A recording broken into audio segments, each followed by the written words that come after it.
1914년 7월 제1차 세계대전이 발발하기 한 달 전 세계 은행 시스템은 붕괴 직전이었습니다. 전쟁 때문이 아니라 자체적인 실패 때문이었습니다. 유럽 은행들은 예금을 400%나 늘렸지만 금 보유고는 80%밖에 증가하지 않았습니다. 수학적으로 말이 안 되는 상황이었습니다. 은행들은 지급 불능 상태였습니다. 런던 증권 거래소는 경색되었고 50개국이 동시에 은행 위기에 직면했습니다. 은행들은 며칠 안에 완전히 무너질 지경이었습니다. 그러던 1914년 8월 4일 영국이 독일에 선전포고를 했습니다.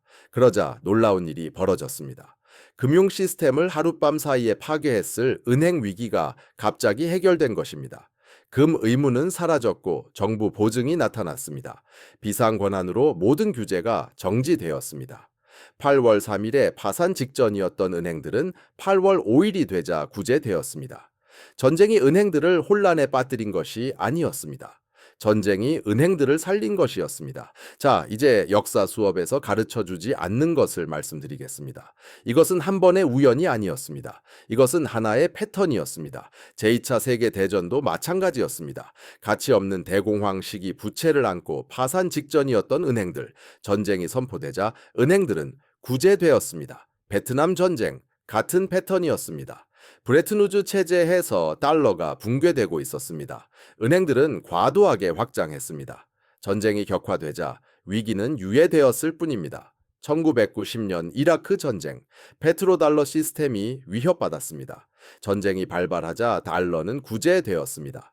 2003년 이라크 전쟁, 같은 위협, 매번 또 다른 침공이 있었습니다. 은행들은 붕괴에 직면했습니다. 몇 달 안에 전쟁이 선포되었고 은행 시스템은 매번 구제되었습니다. 제가 지난 100년 동안의 모든 주요 전쟁이 학교에서 배운 이유 때문이 아니라 은행들을 구해야 했기 때문에 일어났다고 말씀드린다면 어떠시겠습니까? 일부 은행이 아니라 전 세계 은행 시스템 전체 말입니다. 그리고 전쟁이 바로 그들이 그렇게 하는 방식입니다. 전쟁은 무제한적인 화폐 발행을 정당화합니다. 전쟁은 부실 채무를 국채로 교환하는 것을 허용합니다. 전쟁은 민간의 손실을 공공재정으로 전가합니다. 전쟁은 역사상 가장 큰 부의 이전을 가능하게 합니다. 그리고 이것은 매번 같은 방식으로 일어납니다. 저는 그들이 가르치지 않는 패턴을 보여드리겠습니다. 4번의 전쟁, 4번의 은행, 위기, 군사적 충돌로 위장된 4번의 구제 작전, 그들이 사용하는 정확한 메커니즘, 이것이 우연이 아님을 증명하는 시간표, 그리고 가장 중요하게는 바로 지금 벌어지고 있는 현재 은행 위기와 다음 전쟁이 이미 시작되었을 수도 있는 이유를 말입니다. 왜냐하면 이 패턴을 이해한다면 무엇이 다가오고 있는지 알 수 있기 때문입니다.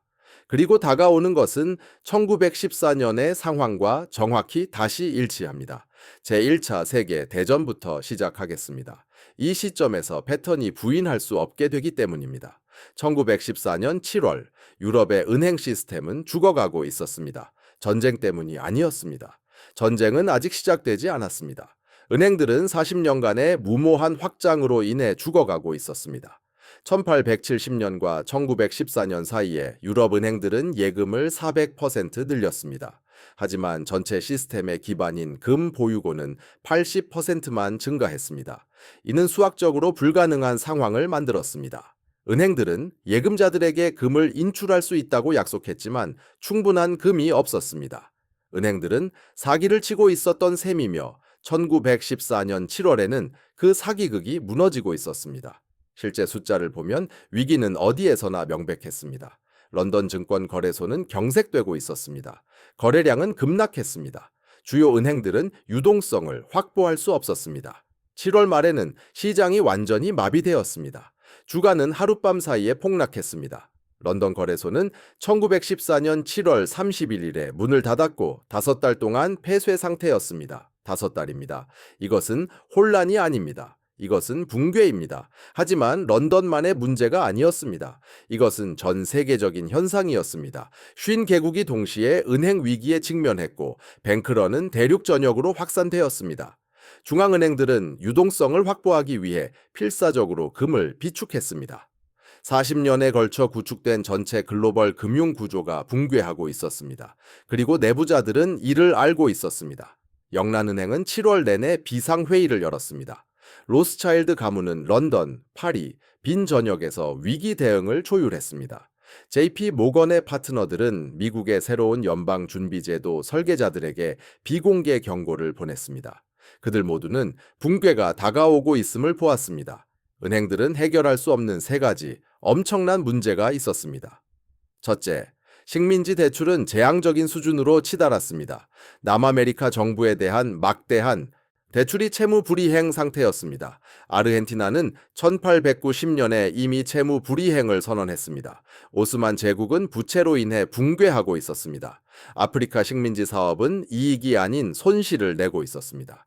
수십억에 달하는 대출금은 결코 상환되지 않을 것이었습니다. 둘째, 국내 거품 경제가 터지고 있었습니다. 런던과 파리의 부동산 투기는 어떤 합리적인 가치를 넘어서 부풀려져 있었습니다. 산업 과잉 생산 능력은 제철소, 철도, 공장들이 부채를 감당할 수 없다는 것을 의미했습니다. 경제 전체가 과도한 부채로 인해 한계에 다다르고 있었습니다. 셋째, 근본위제가 모든 것을 고칠 수 없게 만들었습니다. 은행들은 스스로를 구하기 위해 돈을 찍어낼 수 없었습니다. 금으로의 전환 가능성은 신뢰 상실이 며칠 안에 은행의 죽음을 초래할 것이라는 의미였고, 신뢰는 무너지고 있었습니다. 1914년 7월까지 부유한 고객들은 예금을 인출하고 있었습니다. 은행 간 대출 금리는 치솟고 있었습니다. 시스템은 자유 낙하 중이었습니다. 그러던 1914년 8월 4일 영국이 독일에 선전포고를 했습니다. 그리고 은행 위기에 무슨 일이 일어났는지 보십시오. 사라졌습니다. 해결되어서가 아니라 감춰진 것이었습니다. 8월 5일 전쟁 선포 단 하루 뒤 영국 정부는 통화 및 은행권법을 통과시켰습니다. 이 법은 영국 내 모든 은행을 구한 세 가지 조치를 취했습니다. 첫째, 근본위제를 중단했습니다. 은행들은 더 이상 지폐를 금으로 교환해 줄 필요가 없었습니다. 그들을 옥죄던 제약이 사라진 것입니다. 둘째, 무제한적인 화폐 발행을 승인했습니다. 화폐 공급량은 1914년 2억 8,800만 파운드에서 1918년 5억 3,100만 파운드로 확장되었습니다. 셋째, 은행 손실에 대한 정부 보증을 제공했습니다. 영국 정부는 전쟁 비상사태 동안 발생할 수 있는 모든 은행 파산을 보장하겠다고 약속했습니다. 하지만 그것은 단지 영국만의 일이 아니었습니다. 다른 모든 곳에서 무슨 일이 일어났는지 보십시오. 독일은 8월 4일에 금 전환을 중단했습니다. 프랑스는 8월 5일에 중단했습니다. 러시아는 전쟁이 공식적으로 시작되기도 전인 7월 27일에 이미 중단했습니다. 그들이 다가오는 것을 보았기 때문입니다. 모든 나라는 전쟁이 선포되는 순간 동시에 근본위제를 포기했습니다. 은행들을 파멸시켰어야 할 위기는 전쟁이라는 비상사태를 명분으로 내세운 정부의 개입으로 갑자기 해결되었습니다. 핵심은 이것입니다. 바로 채무 상환 유예였습니다. 유럽 전역의 정부들은 모든 대출이 동결되고 상환이 중단되며 기한이 무기한으로 연장된다고 선포했습니다.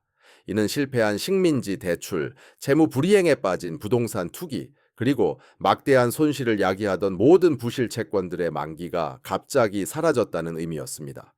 은행들은 더 이상 그 손실을 장부에 반영할 필요가 없었습니다.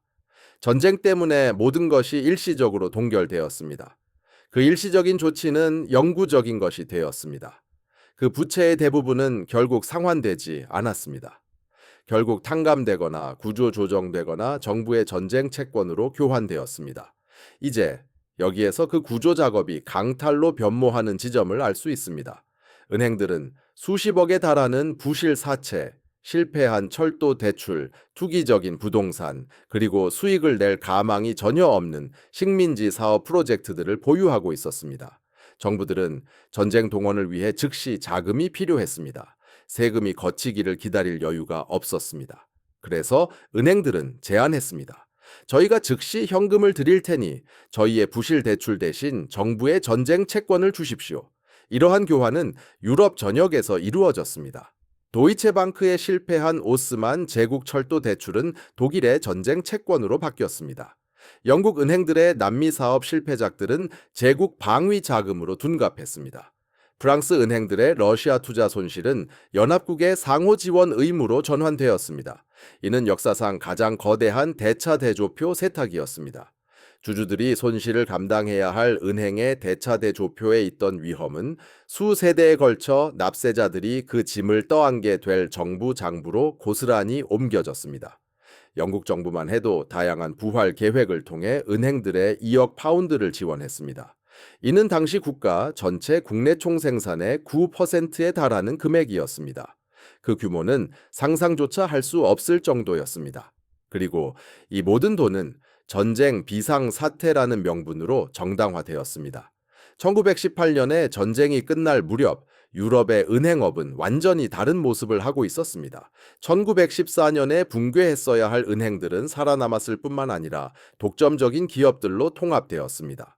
영국은 1913년에 38개 주요 은행에서 1920년에는 단 5개의 지배적인 기관으로 재편되었습니다. 향후 80년 동안 영국 은행업을 좌우할 빅5였습니다. JP 모건은 1913년에 5억 5천만 달러였던 자산을 1919년에는 12억 달러로 성장시켰습니다. 은행업을 파괴했어야 할 위기는 오히려 역사상 가장 거대한 은행들을 탄생시켰습니다. 하지만 이것을 부인할 수 없게 만드는 사실이 있습니다. 바로 연방준비제도입니다. 미국의 중앙은행인 연방준비제도는 1913년 12월 23일에 설립되었습니다. 의회가 크리스마스 휴회 중일 때 통과되었습니다. 1914년 8월에 운영을 시작했는데 이는 유럽이 전쟁을 치르기 위해 미국의 은행 대출을 절실히 필요로 하던 바로 그 순간이었습니다. 그 시기는 너무나 절묘했습니다. 너무나 절묘해서 1917년에 미국이 공식적으로 전쟁에 참전할 무렵에는 미국 은행들이 25억 달러에 달하는 연합국 전쟁 채권을 보유하게 되었습니다. 이는 연합국이 패배하는 것을 용납하는 것이 미국 전역에 걸쳐 치명적인 은행 파산을 의미할 정도의 막대한 액수였습니다. 연방준비제도는 전쟁 자금 조달을 가능하게 하기 위해 설계되었습니다. 그리고 정확히 필요할 때 운영을 시작했습니다. 제1차 세계대전이 은행 위기를 초래한 것이 아니었습니다. 제1차 세계대전은 이미 회생 불가능한 상태에 있던 은행 위기를 해결했습니다. 전쟁은 무제한적인 화폐 발행, 근본 위제 정지, 채무 상환 유예, 정부 보증, 그리고 사적인 손실을 공적인 장부로 이전하는 것을 정당화하는 명분을 제공했습니다. 패턴이 확립되었습니다. 은행 위기, 전쟁 선포, 은행 구제, 그리고 20년 후 그들은 다시 같은 일을 반복했습니다. 1939년 무렵 은행들은 또 다른 회생 불가능한 위기에 직면하고 있었습니다. 원인은 달랐지만 해결책은 같았습니다. 대공황은 전 세계의 자산 가치를 폭락시켰습니다. 하지만 그들이 당신에게 말해주지 않는 사실이 있습니다. 대공황은 1933년이나 1935년에 끝난 것이 아니었습니다. 그것은 1930년대 내내 계속되었습니다. 은행들은 1929년 대폭락으로 인한 막대한 손실을 여전히 떠안고 있었습니다. 부동산 가치는 여전히 바닥을 헤매고 있었고 기업 부채는 상환 불가능한 상태였습니다. 그리고 국가 부채는 파산 직전까지 치닫고 있었습니다. 국가 부채 문제는 재앙 수준이었습니다. 독일은 제1차 세계대전 배상금으로 수십억을 빚지고 있었지만 이를 갚을 능력이 없었습니다. 베르사유 조약은 독일에게 수학적으로 이행 불가능한 수준의 막대한 채무를 지웠습니다. 1939년 무렵에는 파산이 임박했습니다. 이탈리아는 제1차 세계대전과 전후 복구로 인한 막대한 대출금을 빚지고 있었습니다. 일본은 1930년대 내내 군사 확장을 위해 막대한 차입을 했습니다. 만약 이 나라들이 채무 불이행을 선언한다면 그 국가 채권들을 보유하고 있던 유럽과 미국의 모든 주요 은행들이 붕괴할 것이었습니다. 여기 그 작동 방식이 있습니다. 1920년대의 은행들은 독일 채권, 이탈리아 채권, 일본 채권 등을 매입했습니다. 수익률이 높았고 정부들이 이 국가들이 채무를 상환할 것이라고 주장했기 때문이었습니다. 하지만 1939년 무렵 이 국가들은 더 이상 갚을 능력이 없었습니다. 이 채권들은 휴지 조각이 되었지만 은행들은 여전히 이를 대차 대조표의 액면가 그대로 기록하고 있었습니다. 만약 이 채권들을 시장 가격으로 평가한다면 은행들은 파산 상태가 될 것이었습니다. 런던, 파리, 뉴욕의 모든 주요 기관들이 같은 문제에 직면했습니다. 절대 갚지 못할 국가들로부터 발생한 수십억에 달하는 휴지 조각이 된 국가 채무. 미국 은행들은 추가적인 압박에 시달렸습니다. 대공황은 국내 대출 장부를 망가뜨렸습니다. 부동산 대출은 담보 가치보다 더 많은 빚을 지고 있었고, 기업 대출은 채무 불이행 상태였습니다. 은행들은 1930년대 내내 회계 편법을 사용하여 손실을 숨겨왔습니다. 하지만 1939년 무렵에는 그 편법마저 고갈된 상태였습니다. 대규모 채무 불이행 사태가 다가오고 있었습니다. 개입이 없었다면 1940년에는 1933년의 상황마저 가볍게 만들 정도의 은행 파산이 속출했을 것입니다. 그러다 1939년 9월 1일 독일이 폴란드를 침공했습니다.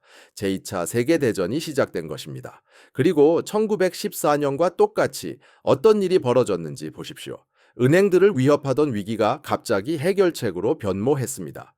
정부들은 목을 가다듬으며 동원을 위해 무제한적인 자금이 필요했습니다. 은행들은 갑자기 필수적인 존재가 되었습니다. 은행들이 보유하고 있던 부실 채권들은 전쟁 비상 권한 아래에서 구조 조정될 수 있었습니다. 그리고 가장 중요한 것은 채무 불이행이 임박했던 독일, 이탈리아, 일본의 국가 채권들이 이제는 무모한 은행의 투기가 아닌 전후 배상금을 통해 회수될 적국의 채무로 재구성될 수 있었다는 점입니다. 그 변화는 즉각적이었습니다.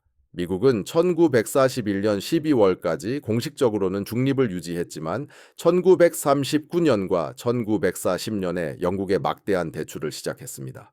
1941년 3월에 시작된 랜드리스 프로그램은 연합국에 500억 달러를 지원했습니다. 이 돈을 누가 제공했을까요? 미국 은행들이었습니다. 그 대가로 무엇을 얻었을까요? 미국 재무부 채권으로 담보된 정부가 보증하는 대출이었습니다. 은행들은 대공황 시기에 불량 부채와 가치 없는 유럽 국채를 세금으로 상환될 미국 정부 채무로 교환했습니다. 영국도 마찬가지였습니다. 영국 은행들은 1939년과 1945년 사이에 정부에 엄청난 액수를 빌려주었습니다. 1938년에는 지급 불능 상태였다고 알려진 은행들이 이 돈을 어디서 구했을까요? 새로운 돈을 얻은 것이 아니었습니다. 그들은 기존의 불량 대출을 정부 전차의 전쟁 채권으로 교환했습니다. 전쟁이 대차 대조표를 정리할 수 있는 메커니즘을 제공한 것입니다. 독일 은행들은 우대 금리로 정부 전체를 흡수했습니다.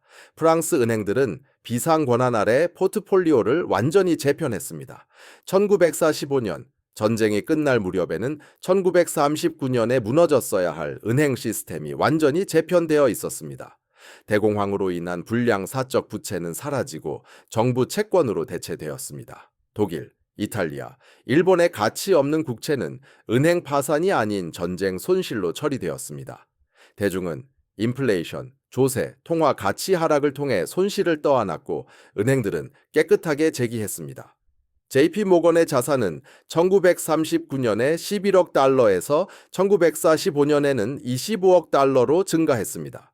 은행 통합은 더욱 가속화되었습니다. 생존할 수 없었던 약한 은행들은 거대 은행들에게 흡수되었습니다. 그러나 여기에 그 증거가 있습니다. 이것은 의도적인 것이었습니다. 1944년 7월에 브레턴 우즈 회의, 전쟁은 아직 끝나지도 않았을 때였습니다. 독일은 그로부터 11개월이 더 지나서야 항복할 것이었습니다. 하지만 은행가들과 정부 관계자들은 뉴햄프셔에 모여 전후 금융 시스템을 설계했습니다. 누가 그곳에 있었을까요? 미국 재무부의 해리 덱스터 화이트, 영국의 존 메이너드 케인스, 그리고 모든 주요 은행기관의 대표자들이었습니다. 그들은 전쟁이 한창 진행 중일 때 전후 시스템을 설계했습니다.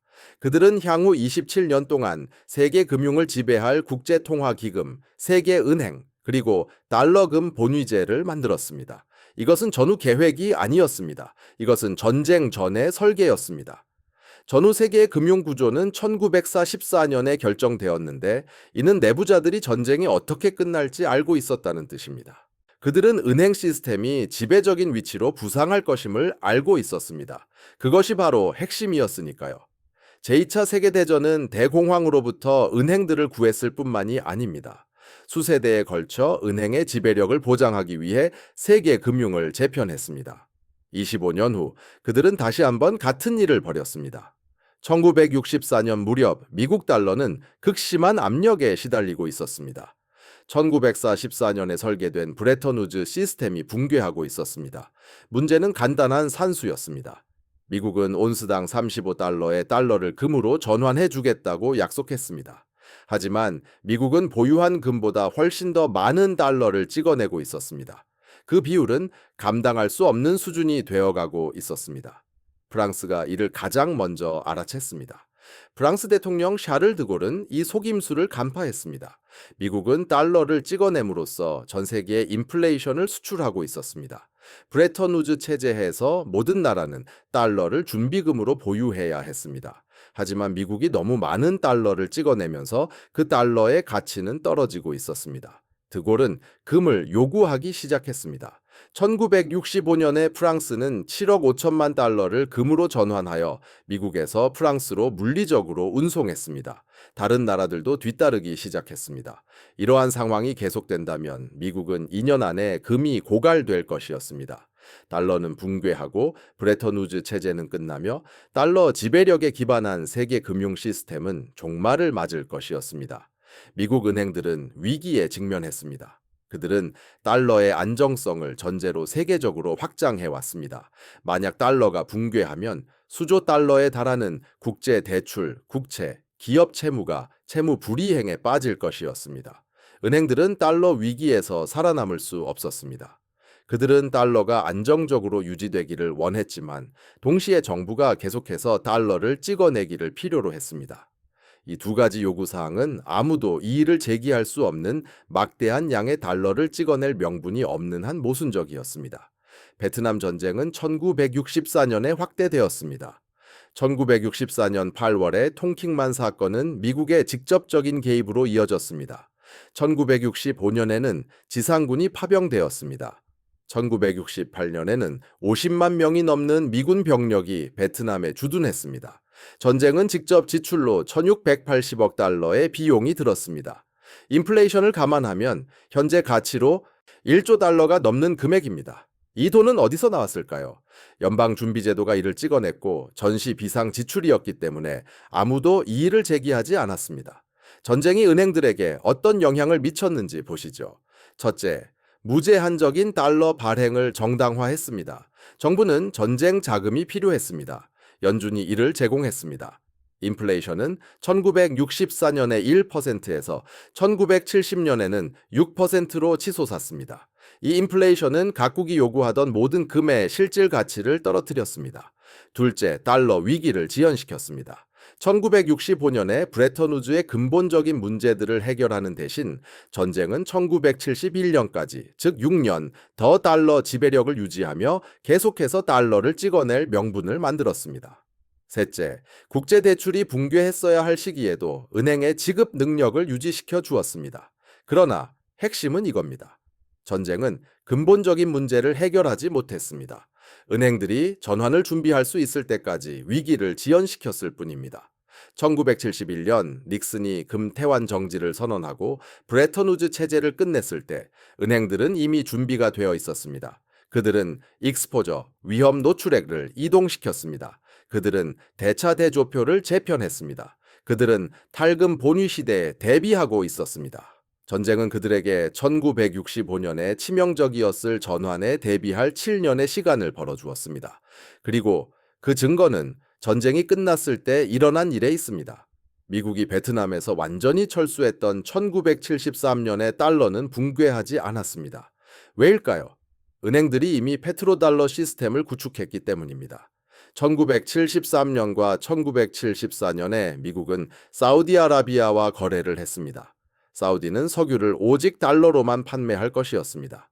그 대가로 미국은 군사적 보호를 제공하고 사우디 국채를 매입할 것이었습니다. 이는 모든 국가가 석유를 구매하기 위해 달러를 보유하도록 강제했습니다. 달러의 가치는 금 대신 석유 수요로 뒷받침되었습니다. 그 시스템은 계속 이어졌습니다. 은행들은 계속해서 지배적인 위치를 유지했습니다. 베트남 전쟁은 제1차 세계대전과 제2차 세계대전이 수행했던 것과 정확히 똑같은 기능을 했습니다. 은행 위기, 전쟁으로 위기 지연, 시스템 재편, 은행 구제. 이러한 양상은 완벽하게 되풀이되었습니다. 그러나 이것으로 끝이 아니었습니다. 1990년경 페트로달러 체제는 첫 번째 존재론적 위협에 직면했는데 그 위협은 이라크로부터 왔습니다. 사담 후세인은 막대한 석유 매장량을 통제하고 있었으며 달러가 아닌 다른 통화로 석유를 판매하겠다고 공언하기 시작했습니다. 이것은 사소한 기술적 결정처럼 들릴지 모릅니다. 그러나 사실 이는 미국 은행들을 겨냥한 핵폭탄과 다름없었습니다. 그 이유는 다음과 같습니다.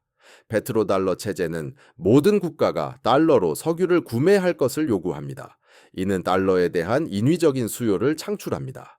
모든 나라가 석유를 사기 위해 달러를 필요로 하므로 은행들은 국제적으로 달러를 빌려줄 수 있습니다. 만약 주요 산유국들이 달러 대신 유로, 엔 또는 금을 받기 시작한다면 각국은 더 이상 달러를 준비금으로 보유할 필요가 없을 것입니다.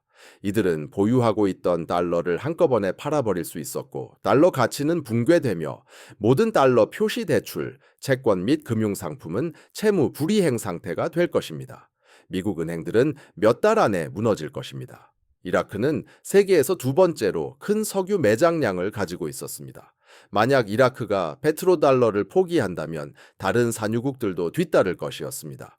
이란은 이미 다른 통화로 석유를 팔겠다고 위협하고 있었고 베네수엘라도 같은 이야기를 하고 있었습니다. 오페크 전체가 달러를 포기할 수도 있는 상황이었습니다. 은행들은 이것을 용납할 수 없었습니다. 체제 자체가 죽을 것이었기 때문입니다. 1990년 8월 이라크는 쿠웨이트를 침공했습니다. 1991년 1월 미국과 35개국 연합군은 사막의 폭풍 작전을 개시했습니다. 공식적인 이유는 쿠웨이트 해방과 이라크의 침략 중단이었습니다. 진짜 이유는 페트로달러에 대한 위협을 제거하는 것이었습니다.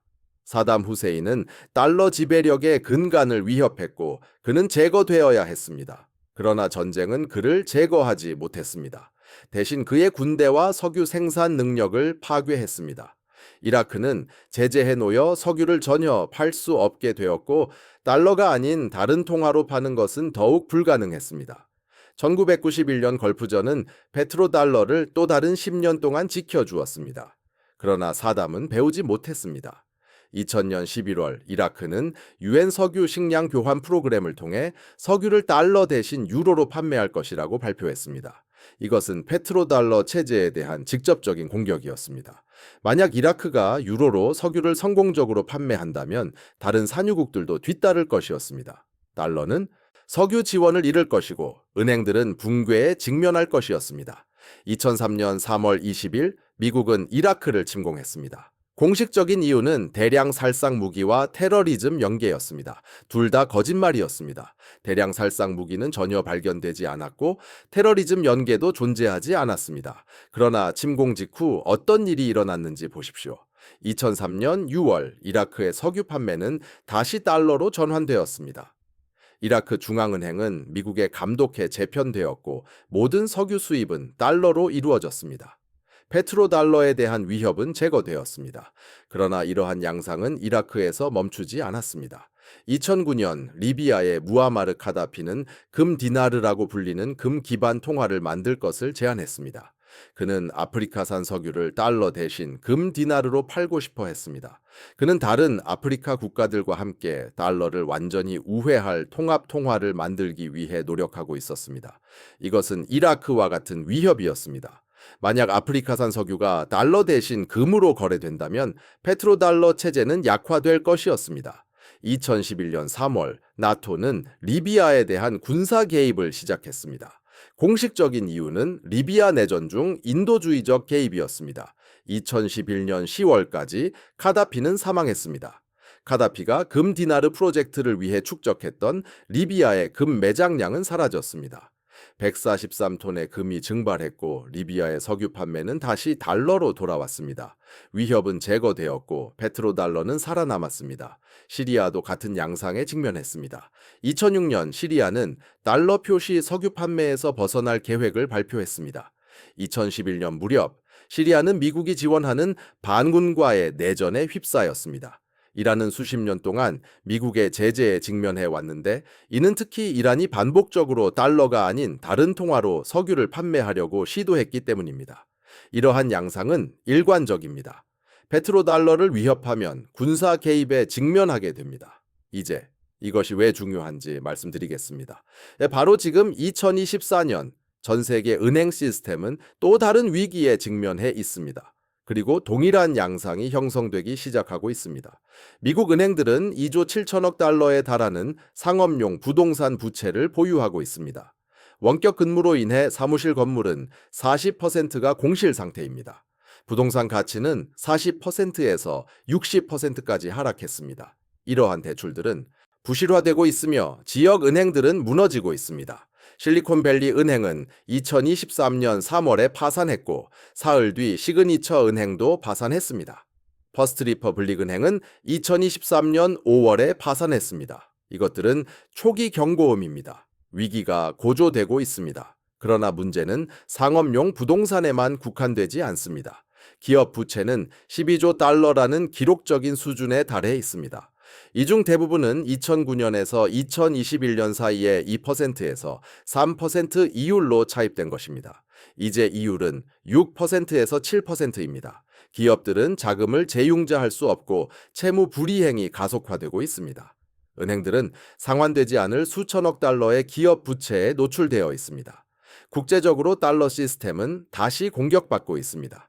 브릭스 국가들, 즉 브라질, 러시아, 인도, 중국, 남아프리카 공화국은 대체 결제 시스템을 만들고 있습니다. 이들은 달러 대신 현지 통화로 무역을 진행하고 있습니다. 이들은 기록적인 속도로 금을 축적하고 있습니다.